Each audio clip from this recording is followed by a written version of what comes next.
जरूरी सूचना है आप सभी स्टूडेंट्स के लिए। स्टडी फॉर सिविल सर्विसेज का Android app Google play store में आ चुका है, उसको प्लीज तुरंत इंस्टॉल कर लीजिए। और अगर आप स्टडी फॉर सिविल सर्विसेज के सिर्फ ऐप से कोई भी कोर्स, कोई भी पीडीएफ परचेज करते हैं तो उसमें अप्लाई कूपन, अगर आप ज्ञान सर जो है आप उसमें अप्लाई करते हैं, ये कूपन कोड है, तो उसमें 20% फीस तुरंत माफ हो जाएगी। मतलब 20% डिस्काउंट तुरंत उसमें लग जाएगा।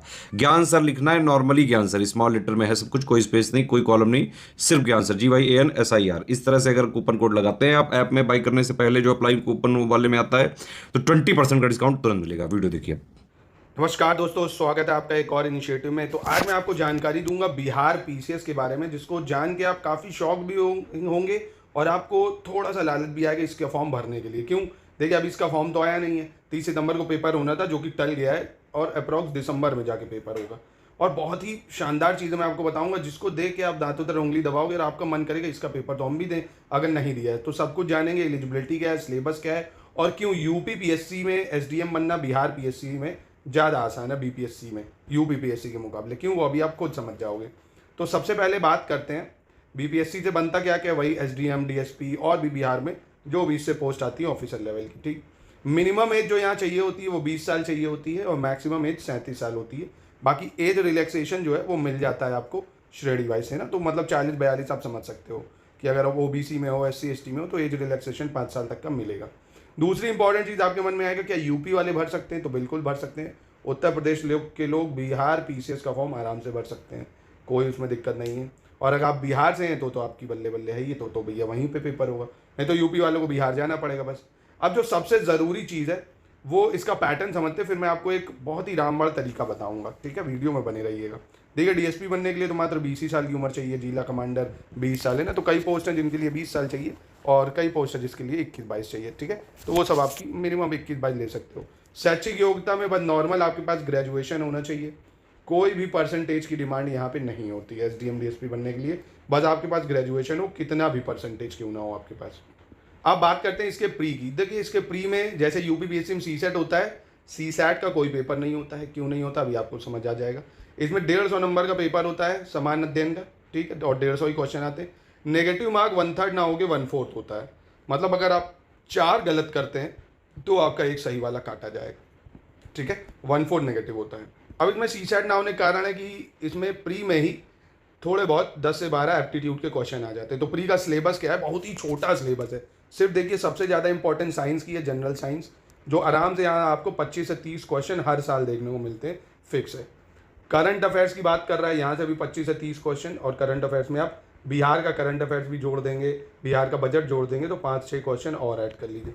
मतलब 35 सवाल तक आपको यहाँ से देखने को मिलते हैं। ठीक, history of Bihar, Indian history, ancient का बहुत कम काम है इसमें। मॉडर्न हिस्ट्री सबसे ज़्यादा आती है ना। सबसे ज़्यादा मॉडर्न हिस्ट्री होती है और बिहार की हिस्ट्री होती है।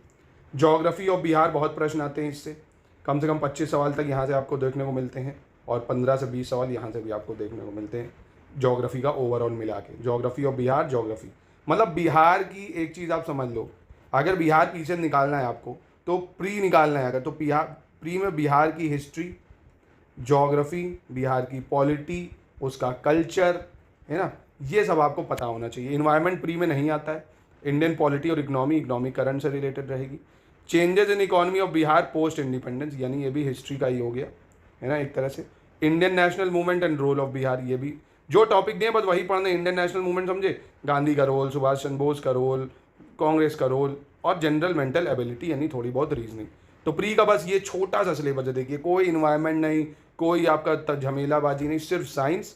मोटा मोटा आपको साइंस पढ़नी है, ज्योग्राफी, हिस्ट्री, बिहार की ज्योग्राफी हिस्ट्री पढ़नी है, और थोड़ी बहुत रीजनिंग पढ़नी, करंट अफेयर। बस इन 5 चीज़ों से आप बिहार का प्री आराम से कर सकते हैं। करना क्या होगा, सबसे पहले आपको बिहार के जो PYQ होंगे पिछले 5 सालों के लगाने होंगे, सिर्फ 5 सालों के पहले PYQ, और उसके बाद स्टडी फॉर सिविल सर्विसेज का सिलेक्शन मटेरियल आपको दिया जाएगा, लिमिटेड सिलेक्शन मटेरियल, जिसको पढ़ना है प्री के लिए, सिर्फ उतना ही। और पेड क्विज लगवा देंगे, टेस्ट सीरीज करवा देंगे, हो जाएगा आपका।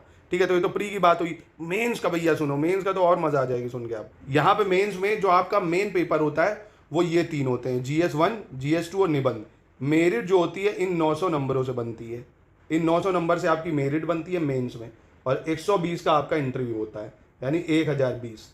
अब बात आएगी तो फिर सामान्य हिंदी और MCQ आधारित वैकल्पिक, इसका क्या काम है? तो देखिए समान हिंदी ये सिर्फ क्वालिफाइंग है। क्या है क्वालिफाइंग? 100 में से मात्र आपको 33% नंबर लाने। क्वालिफाइंग नेचर की है, 3 घंटे आपको मिलता है, तो इसमें कोई दिक्कत नहीं होगी, आराम से हो जाता है। और यही वैकल्पिक विषय में, वैकल्पिक जो विषय है, जैसे मान लो आपने हिस्ट्री लिया, ज्योग्राफी, पॉलिटी, कोई भी वैकल्पिक ले लिया जो पहले यूपीपीएससी में चलता था, पर ये सिर्फ 100 अंक का होगा, 2 घंटे आपको मिलेंगे और MCQ आधारित होता है भैया, ना टिक करना होता है बस। इसमें भी आपको मान लीजिए क्वालिफाइंग ही है, 33% नंबर लाने होते हैं इसमें भी, ठीक है। ये भी सिर्फ कैसा होता है? क्वालिफाइंग नेचर का होता है। मेन जो मेरिट बनती है GS1, GS2 और निबंध से बनती है। यहाँ कोई बिहार स्पेशल पेपर नहीं होता है, कोई ऑप्शनल का पेपर वैसा नहीं होता है जैसा यूपीपीएससी में एथिक्स नहीं होता है, ना GS3 है, बस GS1, 2 और निबंध है। 300 नंबर के होते हैं, 3 घंटे आपको मिलते हैं। आइए इसका सिलेबस देखते हैं। अब देखिए बहुत ही छोटा सिलेबस है GS1 का। भारत का आधुनिक इतिहास और भारतीय संस्कृति, बस मॉडर्न हिस्ट्री है, मतलब मॉडर्न हिस्ट्री है आपको पढ़नी पड़ेगी, ठीक है। मॉडर्न हिस्ट्री और जो इंडियन कल्चर है, बस इंडियन आर्ट एंड कल्चर, ठीक। राष्ट्रीय अंतर्राष्ट्रीय महत्व का वर्तमान घटना चक्र, यानी करंट अफेयर्स की बात कर रहे हैं, ठीक। करंट अफेयर्स हो गया, इंटरनेशनल जो होता है, नेशनल करंट अफेयर्स, ये आपको पढ़ना पड़ेगा। और एक होता है सांख्यिकी विश्लेषण, आरेखन और चित्रण, जो डायग्रामेटिक वगैरह स्टैटिस्टिक्स में होता है, तो थोड़ा बहुत मैथ्स वगैरह का कॉन्सेप्ट, बस आपको थोड़ा ये देखना पड़ेगा। ये सबसे आसान ये होता है, इसमें नंबर नहीं कटते हैं, पूरे नंबर मिलते हैं। तो कुल मिला के सिर्फ मॉडर्न हिस्ट्री पढ़नी है, जो आप यूपीपीएससी अदर एग्जाम के लिए पढ़ते ही हो, आर्ट एंड कल्चर आप पढ़ते ही हो, करंट अफेयर्स आप पढ़ते ही हो, बस थोड़ा बहुत आपको ये पढ़ना पड़ेगा। और वही GS2 में आप पॉलिटी पढ़ते ही हो, पॉलिटी है, इकोनॉमी है और भूगोल, भारत का सिर्फ भूगोल, विश्व का भूगोल नहीं है, ये भी अच्छी बात है, सिर्फ भारत का भूगोल। भारत के विकास में विज्ञान एवं प्रौद्योगिकी की भूमिका और प्रभाव, बस ये टॉपिक है, मतलब साइंस एंड टेक की बात कर रहा है, करंट अफेयर से रिलेटेड 3 टॉपिक है मात्र, पॉलिटी के, भारतीय अर्थव्यवस्था, भूगोल हो गया, और भारत के विकास में क्या रहा है साइंस एंड टेक का रोल, है ना। चंद्रयान 2 के बारे में पूछ लेगा, जो गगनयान मिशन है उसके बारे में पूछ लेगा, बस ये है। और निबंध जो होता है 700 से 800 वर्ड में आपको 3 निबंध लिखने पड़ते हैं, 100 नंबर के, है ना। 300 नंबर का निबंध आता है, 3 नंबर का, ठीक है। और लगातार मतलब बहुत ही देख रहे हो आप कितना प्री मेंस का कितना कंसाइज और कितना छोटा सिलेबस है। तो अगर आप अभी एकदम बिहार पीसीएस की शुरू से तैयारी करना चाहते हैं, इसका पेपर दिसंबर में होगा, आपके पास पूरा सितंबर है, अक्टूबर है, नवंबर है और दिसंबर का आधा टाइम आपको मिलेगा। तो आपको करना कुछ नहीं है, सिर्फ और सिर्फ अगर आप यूपीपीएससी का फॉर्म भरेंगे ही, तो बिहार का पहले फॉर्म भर दीजिएगा, बस बिहार जीके को आपको पढ़ना होगा अच्छे से। वो स्टडी फॉर सिविल सर्विसेज में आपको मटेरियल बिहार जीके का दे दी जाएगा, प्लस टेस्ट सीरीज बिहार की मतलब लगा लीजिए आप, बीपीएससी की पेड क्विज लगा लीजिए, ठीक है, पेड क्विज लगा लीजिए, आराम से इन सब चीज़ों के सिलेक्शन मटेरियल से आप आराम से कर सकते हैं। देखिए आसान तरीका क्या है, आप यूपीपीएससी आरओ के लिए हिस्ट्री कर ही रहे हैं, जीएस मतलब कहने का मतलब है पूरी हिस्ट्री, ज्योग्राफी, पॉलिटी, जीएस आप कर रहे हैं, करंट अफेयर्स आप कर रहे हैं, बस आपको क्या ऐड करना है, बिहार जीके थोड़ा ऐड करना है, और बिहार के पीवाईक्यू 5 साल के लगाने हैं, बिहार के पीवाईक्यू। अब आसान हो जाएगा, क्यों? क्योंकि बिहार के जब आप पीवाईक्यू लगाओगे तो आपका रिवीजन मैथ्स इसका भी होगा ही, क्योंकि जीएस के क्वेश्चन वही रहेंगे। तो एक अच्छी अपॉर्चुनिटी है आपके पास, अगर आप एसडीएम डीएसपी बनना चाहते हैं और यूपीपीएससी में आपको बहुत मुश्किल लगता है, तो आप यहाँ पे कर सकते हैं ट्राई एक बार, ठीक है। स्टडी फॉर सिविल सर्विसेज के प्लेटफॉर्म आपकी हर स्टेट पीएससी के निकालने में मदद करता है, तो आपके ऊपर है, आप तैयारी करना चाहते हैं नहीं। इसका एग्जाम दिसंबर में होगा, फॉर्म भी इसके बहुत जल्द आ जाएंगे दोस्तों। अभी तक क्या था, 30 सितंबर को एग्जाम फिक्स हुआ था, पर आरक्षण वगैरह उसके चक्कर में एग्जाम डिले हो गया, तो फॉर्म भी डिले हो गया है, तो दिसंबर तक एग्जाम होगा इसका, ठीक है। चलिए, बाकी लगातार इस चैनल को फॉलो करिए, आपको बहुत सारे इनिशिएटिव का लाभ इस चैनल पे दिया जाता है।